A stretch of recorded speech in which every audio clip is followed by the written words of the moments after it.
Imagine a system where anonymous donations worth billions can flow into the coffers of political parties. Welcome to the world of electoral bonds in India. What are electoral bonds, you ask? Well, simply put, they're a financial instrument for making donations to political parties. These were introduced by the Indian government in the Union Budget of 2017. The government's move was aimed at cleaning up political funding in India and increasing transparency in this process. These bonds are like promissory notes, similar to bank notes that are payable to the bearer on demand and free of interest. They can be purchased by any Indian citizen or a body incorporated in India. The purchaser is allowed to donate the bonds to their preferred political party, which is then free to redeem them for money, as if cashing a check. The purpose behind introducing electoral bonds was to ensure that all the donations made to a party would be accounted for in the balance sheets, without revealing the donor's identity. The idea was to protect contributors from harassment, while also ensuring a level of transparency in political funding. However, an interesting feature of these bonds is their anonymity. The bonds do not carry the name of the donor, which means the political parties do not know who the donor is. This has led to a much heated debate about the transparency and accountability of these bonds, which we will dive into in the later segments of this video. So in essence, electoral bonds, introduced with the noble intention of cleaning up political funding and increasing transparency, have become a subject of intense debate and scrutiny.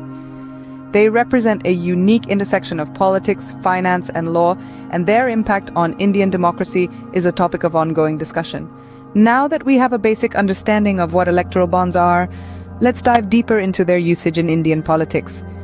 Electoral bonds have been playing a crucial role in Indian politics, but how exactly do they work? To understand this, let's start by breaking down the process of purchasing and donating electoral bonds.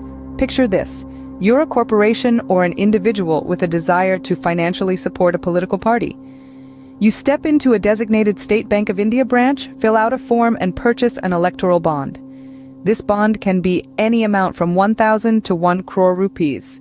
You then donate this bond to your political party of choice. Simple, isn't it? But here's the catch. The political party can only encash this bond through a bank account verified by the Election Commission of India. This ensures that the funds are going directly to the party, not to any individuals.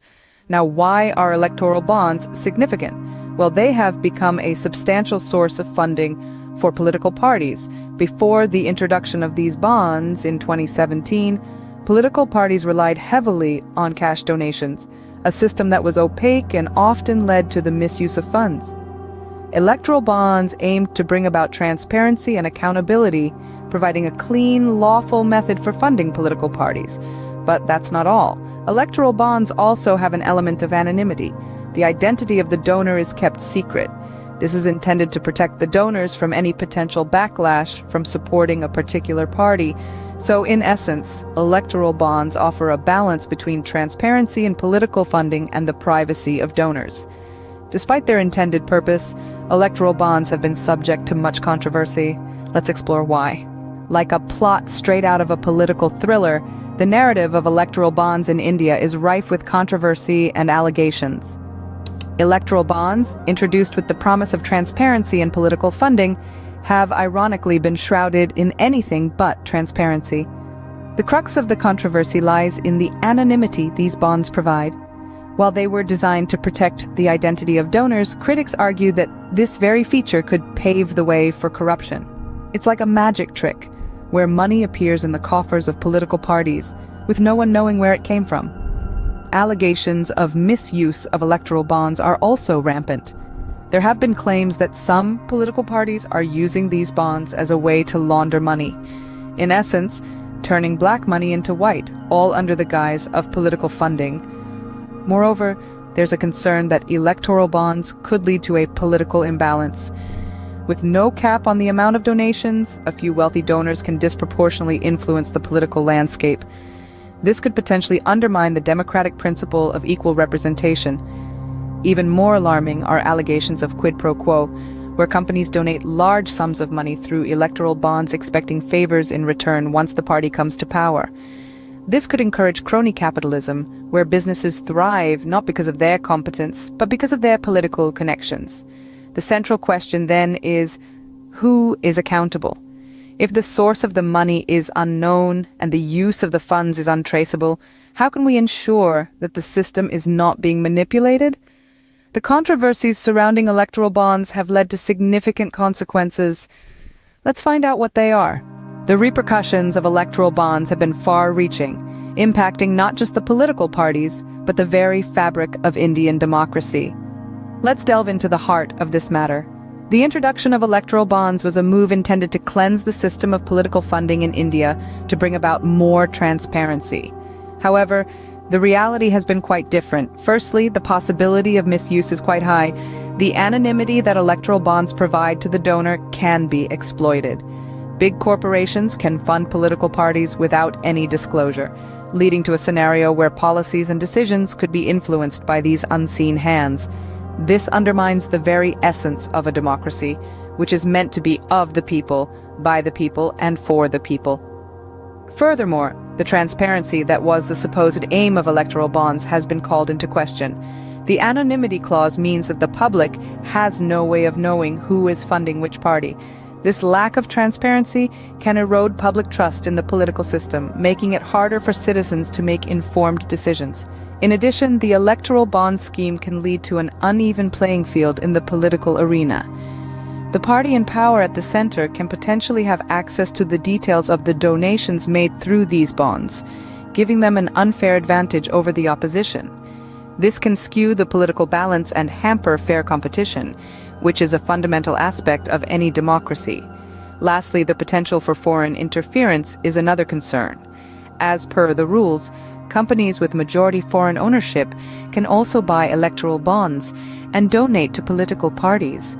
This opens up a possibility for foreign entities to influence Indian politics, which can have serious implications for the country's sovereignty and security. Electoral bonds, while meant to improve transparency, have been a double-edged sword. Let's summarize what we've learned so far. The tale of electoral bonds in India is a complex and intriguing saga. We have journeyed together through the labyrinth of this contentious issue, shedding light on its many facets. Let's take a moment now to bring together the threads of this narrative. We started our exploration by understanding the concept of electoral bonds. These are interest-free banking instruments used for funding eligible political parties. They were introduced with the ambitious goal of bringing transparency to the murky waters of political funding in India. Next, we delved into the role of electoral bonds in Indian politics.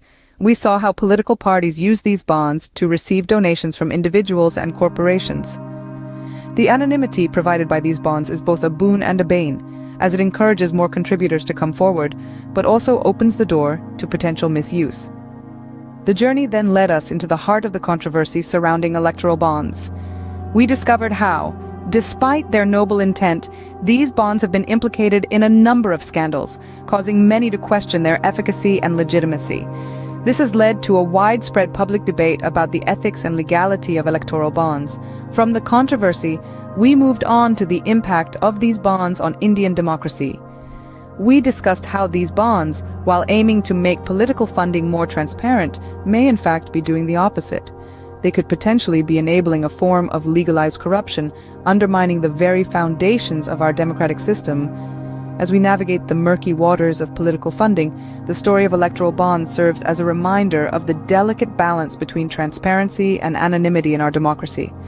This saga continues to unfold, and only time will reveal the true impact of electoral bonds on the political landscape of India.